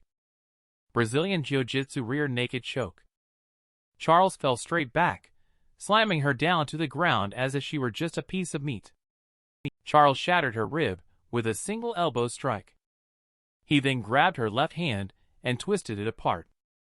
At that moment, Agent K spat out a blade from his mouth. She clenched her teeth tightly. The blade directly slashed Charles's carotid artery. A large amount of fresh blood splattered out. Charles turned around and viciously punched her head into the ground. This kind of injury is nothing to Charles. She will soon be able to heal the wound. He lifted Special Agent K with one hand. He wanted to extract some information from her. However, Special Agent K took the opportunity to bite off the switch in her mouth, and the bomb hidden in her stomach exploded with a loud bang. After a burst of flames, Charles, covered in wounds, walked out. With Chi's blessing, he gradually recovered as good as new. Minerva looked excitedly at him. In just a short while, he actually leveled up again. Charles ignored Minerva. He went directly towards the Tree of Death where Alice was. At the same time as Charles dealt with Agent K, Peter used his superpower to directly open a passage and arrived under the tree. Seeing Anna and Julie safe and sound, he felt relieved. But Lawrence is gradually falling behind in the sky. Alice has become even more powerful after absorbing the energy from the Tree of Death. At this moment, Charles also arrived. He looked up at the Death Angel floating in the sky. He looked at Anna apologetically, hoping that she could use her singing to inquire about the method to rescue Alice. With the sound of singing, the claws of Death Angel moved. The hair clip from Charles's pocket flew out directly. It drilled into the light pillar of the Tree of Death. Charles seemed to understand something. When he looked at Anna, who used to have the appearance of a junior high school student but now had an impressive figure, he seemed to understand the price she paid for singing. Anna, on the other hand, didn't care at all. She just hoped that Charles could rescue this tormented child as soon as possible. Charles said that he owed Princess Anna a favor. He then shouted at the empty air, calling out to Lawrence. He hoped that Lawrence could hold on until he rescued Alice. He went to the column of light. He reached out his arm to touch the purple light tentatively. As a result, his arm turned into a skeleton instantly. It seems he has to constantly use chi to repair it. He then decisively jumped into the beam of light without hesitation. To reduce suffering, he achieves the closing of the six senses through meditation. The fierce hell wind from the underworld burned every cell of his body. Gradually, Charles seemed to see a twisted and indescribable idol of an evil god. It murmured to itself in the void, "From one, all things arise. All things return to one." As incomprehensible words floated into his mind. Finally, Charles turned into a skeleton and landed in a corner of the realm of the dead, Helheim. He didn't know how much time had passed. The deep desire in his heart woke him up. Hatred nourished his flesh. Anger rebuilt his tendons and bones. Charles's whole body was covered in golden chi, forming a layer of tiny cicada robe. He followed the fragments of Alice's soul to find the hidden Alice. However, Alice seemed to have forgotten herself. After expressing his intentions, Charles then took Alice's hand, and they walked off into the distance. Meanwhile, Lawrence, who was defeated, watched on. Peter used all his strength, but still couldn't match Alice. Minerva directly threw the Philosopher's Stone on the holy sword to Peter. She said this can enhance his power. Peter crushed it in one go. A powerful force surged into the sky. The force dispersed the fog shrouding above, revealing the brilliant starry sky. Under the amplification of the Philosopher's Stone, Peter also transformed from a middle-aged man into a handsome middle-aged man. He activated his power. He directly caused a large piece of land under Alice to float up into the sky. He used gravity to seal off the catastrophe created by Alice. Then he fiercely smashed it towards the ground. With the shattering of rocks, Alice's alter ego also revealed its true form. Taking advantage of Peter's distraction, she quickly flew into the column of light to replenish her energy. Suddenly, a huge claw extended from the column of light. A monster that seemed to come from hell appeared in front of everyone. Peter activated his abilities. He transformed into two huge rock hands and wrestled with the monster. Soon, the monster was pinned to the ground by the rock hands. At this moment, two more giant stone hands emerged from the side and started slamming their fists down on the monster.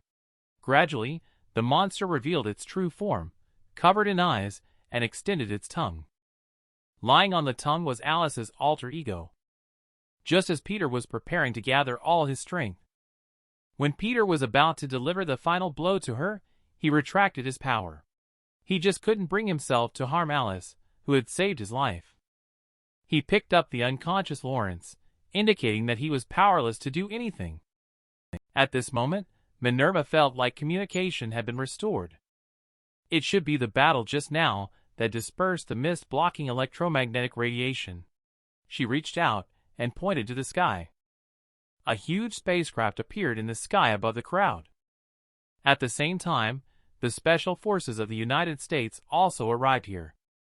They directly fired two special mutant-killing bullets at Alice. With a loud explosion, the Tree of Death began to gradually dissipate. Suddenly, Charles emerged from the gate of the underworld with Alice. Alice gazed at the alter ego lying on the ground, barely breathing, for a long time. Minerva suggested, "If Alice merges with the alter ego's soul, although she will regain her memories, the pain she once endured will also accompany her for life." Alice hesitated for a moment, but she still chose to merge. While memories are restored, her hair color and pupils also changed to two different colors.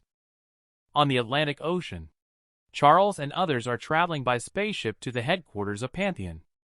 Peter and others entered the liquid repair capsule for treatment. Charles requested Minerva to examine Anna's body to verify his thoughts. Through the examination, it was discovered that Anna's metabolism is extremely fast. Cells are rapidly growing and aging at a speed that science cannot explain. It was not until Julie took out a group photo she had taken with Anna a few days ago that everyone realized. Princess Anna's ability can fulfill wishes, but at the cost of her lifespan. Moreover, this ability can also affect or manipulate the cognition and consciousness of observers from a mental level, making it difficult for people to detect changes in the user. Natasha was completely stunned. In her memory, Princess Anna was only 6 years old this year. She couldn't believe how she had changed without her noticing at all. Charles looked at the death angel that had been following Anna. He had no way to deal with this guy who couldn't be physically touched for a while. Just at this moment, the spaceship was attacked by the Special Affairs Bureau and was cut into two pieces. Minerva activated the mechanical octopus in time. She quickly formed a temporary power system to evacuate. She handed the spaceship over to Natasha to pilot. She went alone to search for another half of the aircraft. Facing the pursuit of the enemy, Charles jumped directly onto the enemy's plane, ready to deal with the trouble. He fiercely attacked the two, but was easily blocked. He took two kicks forcefully, and was pushed back more than 10 meters. Those two men exude chi all over their bodies. They assumed the stance of the tiger and craned double-formed fist. And in Charles's eyes, their kung fu is nothing but clumsily executed moves. He instantly transformed into the tiny cicada robe. With a wave of his hand, he cleaved one of them in half. The other person took the body of the deceased. He chose to directly merge. Instantly, his whole body was enveloped in golden light. Charles was momentarily at a loss as to how to deal with this seemingly indestructible power. Moreover, the consumption on his own body was too great in the tiny cicada robe state. His mind also gradually began to blur. At this moment, Alice's alter ego appearing in his mind timely woke him up. Watching the golden iron fist approaching, Charles directly used his most powerful move, the Prajna Palm. He instantly sent the opponent flying. Shortly after, he could no longer hold on, and fell onto the airplane. When Charles woke up, he found himself on a cruise ship called the Golden Apple. And the wheat-skinned beauty in front of him is Juno, the CEO of Pantheon. He learned through some communication. Natasha was ruthlessly thrown off the boat by Minerva. Julie then returned to her own country. Princess Anna's condition is not too good, as she has been receiving treatment for her injuries. According to the information provided by Pantheon, the calamity sequence that plunged human civilization into a crisis of extinction. In fact, only the first 5 are the most crucial. Based on current information, the calamity caused by superhumans. At any given time, there can be a maximum of 5. Only when a calamity is vanquished will new calamity ability users emerge. So their plan is to seal off the source before the disaster occurs. In other words, to deal with the initial 5 calamities. According to their current information, in addition to Hermit number 1 and Echo of Pain number 2, the other 3 individuals were not eliminated as planned, but were recruited by the Special Affairs Bureau. The files of individuals number 3, number 4, and number 5 are currently classified as top secret and being strictly kept confidential. Number 2, codenamed Echo of Pain, was assassinated directly. When they saw the photo of number 2, Charles and others fell silent. Codenamed Hermit number 1. According to the intelligence, it seems that Charles took care of it. The reason he was able to hold on to the number 1 spot on the danger list is also because of this reason. Charles was very confused. He didn't remember this at all. The biggest difficulty now is Anna. If we allow her current situation to continue, once she dies, Tsar will definitely start a war that will lead to the destruction of humanity. Moreover, the United States will not allow Anna to lose control of such powerful abilities. After arriving in Casablanca, the group saw the puppets made by the alchemist Vulcan at the Pantheon. After introducing themselves to each other, Vulcan took everyone to Dr. Bacchus's clinic. Bacchus has the ability to absorb and transfer life force, allowing him to transfer life force from one person to another. And when he was treating the princess, an accident occurred. The Death Angel, who had been silent on the side, suddenly reached out and tore off Dr. Bacchus' right hand with its claws. At the same time, Anna also grew once again. The crowd quickly opened the repair chamber, only to find that the nutrient solution inside had been used up. Contact Minerva. It was found out that their backup nutrient solution was taken by the Bourbon armed group supported by the United States. They were used to cultivate super child soldier warriors in the laboratory. At the same time, as Anna's condition worsened, news also emerged from the Tsar Empire. The Tsar is preparing to declare war on superhumans worldwide. Everyone immediately decided to go to the experimental base in the United States to retrieve the nutrient solution to help alleviate Anna's symptoms. At night, in order to prevent the other party from acting out of desperation and destroying the nutrient solution, Charles and others chose to sneak in. Alice used her psychic powers to directly alter the deliverman's memory, allowing Charles and the others to easily board the vehicle. After entering the experimental base, they relied on Alice's abilities. They encountered no obstacles all the way. And just as Peter found the nutrient solution, he inadvertently triggered the magic array above. The experimental base suddenly exploded with continuous bangs. Fortunately, Peter quickly cast a gravity field to protect the nutrient solution. Suddenly, a modified Boy Scout rushed over. He struck and cut Vulcan's puppet in half with a single blow. Charles directly reached out and broke it in half at the waist. He didn't expect the other party to actually reconnect. At this time, a large number of armored vehicles are coming towards this side. Lawrence directly transformed into a flame form and proceeded to destroy all the armored vehicles.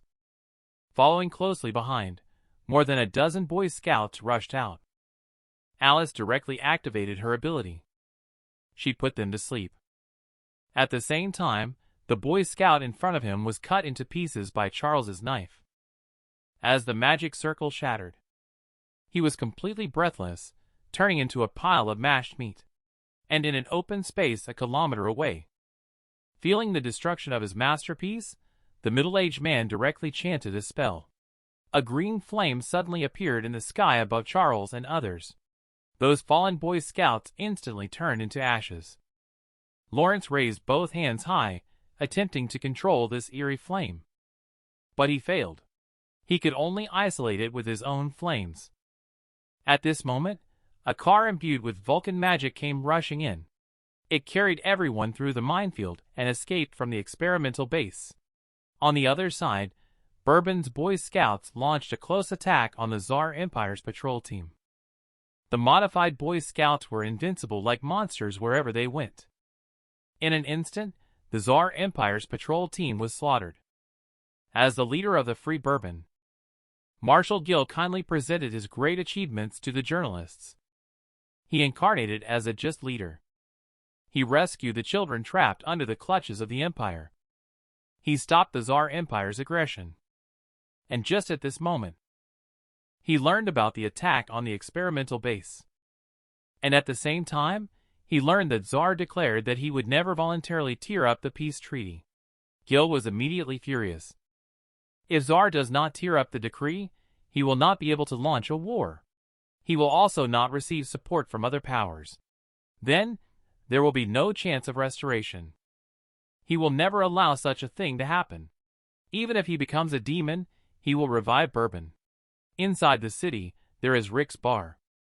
Anna has stabilized under the nourishing repair of the nutrient solution. Rick tells Bourbon's story to everyone. It turns out that after the old Bourbon Republic was defeated, some army units refused to disarm and surrender to the Empire. Under the leadership of Marshal Gill, they became the Empire's biggest armed resistance. And behind him is the strong support of the United States. The goal is to dismantle the Tsar Empire. At this time, Minerva informed everyone that Anna has woken up. Looking at the middle-aged Anna, Charles couldn't help but feel some self-blame. Anna said that she had a dream. She dreamt that her grandfather was in a lot of pain. He was very lonely. She kept trying to call out to him, but he couldn't hear her. And those iron chains that once bound her grandfather, they began to gradually break. She was walking the path her grandfather had taken. She saw mountains of corpses and a sea of fire. She hopes Charles can help her return to the Empire as soon as possible. Return to the side of the Tsar. Charles and the others agreed without hesitation. Meanwhile, Lawrence uses the internet. He posted Bourbon's human experiments online. But he was ambushed by Bourbon's soldiers and streamed live in retaliation. Seeing the angry Lawrence, Vulcan revealed his true form. He used a magical spirit to absorb the overflowing superpower from Lawrence into the alchemy pot. He gifted Lawrence a philosopher's stone. At this time, the dark wizard Francis had secretly sneaked into the town with his followers. He used a magic array, causing Lawrence to mistakenly kill the child in the slum. Lawrence, who has lost his sanity, turns calamitous once again. And all of this was recorded by the Bourbon personnel hiding far away. They utilized live broadcast to completely smear Lawrence and the others. At this time, Alice also initiated a mental scan. She found out the enemy's location. She directed Lawrence towards Tyford Pharma, which is Bourbon's headquarters. At the same time, Charles and Peter decided to pursue Lawrence in the direction of the desert. Peter floated in midair. He pushed with both hands, causing a huge sandstorm to engulf the entire base. Lawrence quickly raced past. He turned all the armored vehicles into a pile of scrap metal. Minerva at this moment. She also hacked Bourbon's computer system. She released Bourbon's human experimentation data nationwide. Seeing that the situation is irretrievable, Deputy Director Mast of the United States Special Affairs Bureau hopes that Gil can handle everything. He stated that the United States Special Affairs Bureau will completely sever ties with Bourbon. At the same time, Charles grabbed 2 live streamers and jumped out of the helicopter. Watching Charles's arrival, Gil directly admitted that all human experiments were ordered by himself. Charles directly slapped him in the face. He then punched him, sending him flying. And when the ashes dispersed, a green monster emerged from the ruins. It lunged towards Charles, but was swiftly kicked down by Charles. Intense unwillingness surged through him, pushing his power up a notch. He grabbed Charles's head, only to find that Charles remained motionless. Instead, his own arm was torn off by his tremendous force. He quickly released his hand and gathered all his strength to punch Charles away. But with a loud noise, Charles, who had originally flown more than 100 meters away, instantly appeared in front of him. With one kick, he kicked his head down. Charles ruthlessly stomped him into a pulp. At this moment in the town, Vulcan also discovered the trace of the dark wizard Francis. He summoned all the puppets, but they were burned to ashes by Francis's dark flames. Just as he was about to die, Alice appeared. She instantly ignited the magic inside Francis's body. She burned all his internal organs. In this way, Bourbon's power was completely destroyed by Charles and the others. One day later, the secret military base of the Tsar Empire. Beria, the intelligence chief of the Tsar Empire, summoned Natasha. He asked her to go with the werewolf, Andrei, to meet Charles. Bring Princess Anna back to the side of the Tsar. This is also their last chance to survive. Natasha is very curious about why Andrei is still alive. Andrei said he also doesn't know. Only knew that he was on the verge of death. He was saved by a group of people hiding in the dark. Later, they used him as a bargaining chip to make a deal with the Tsar Empire. Meanwhile, the Special Affairs Bureau of the United States also obtained information on Beria. They learned that they were about to hand over Princess Anna to Charles. They formulated a special operation plan, ready to assassinate Beria, the intelligence chief of the empire. And what they didn't know is, all of their actions are under Beria's control. Inside the hotel room, Natasha anxiously waits for Charles and the others. Suddenly, Special Affairs Bureau agents burst in. They forcefully pushed her to the ground. At this moment, the werewolf Andrei appeared. With one swipe, he took down a soldier. He heard an explosion. Charles also appeared in front of everyone at this moment. He glanced at Natasha lying on the ground. In just a moment, he killed everyone in the room. Andrei doesn't know Charles, and wants to sneak attack him from behind. He was directly knocked down by a kick. At this moment, the secret agent with a pierced chest pressed the drug release switch. He directly jumped up and took Natasha hostage, and expressed the desire to defect and join the Tsar Empire. Minerva showed Peter a document. It was Golden Tooth who ordered the murder of Peter's family. Peter was burning with uncontrollable anger. He directly turned him into a pile of flesh. Beria, covered in blood, looked at Charles and said, "Since it is a private grudge, let it go." He then left with Princess Anna. Meanwhile, Minerva informed Professor Charles Brandon that she wanted to talk to him. Through the conversation, she found out Brandon is also a member of the Pantheon. He has now received the official support of the United States to become the head of the United States Superpower Project. Then he took out a bottle of potion, saying it was a gift for the superhuman. A month later, Brandon, leading the rejuvenated Anna, approached Tsar. At this time, Tsar also officially emphasized the importance of signing the peace decree. From now on, whether it is the people of the empire or the people of the United States, both ordinary and superhuman beings will coexist peacefully. At the same time, governments around the world have jointly established the Global Superpower Research Association to handle conflicts and disputes involving superpowers. And Brandon serves as the association's chairman. Charles is sitting in the audience. He sighed as he looked at the death angel chained up. In the United States, there are actually good people who are willing to take the initiative to offer the medicine to save Princess Anna. As Brandon's speech ends, the life of Deputy Director Mast of the United States Special Affairs Bureau also came to an end. Charles's story has come to an end at this point.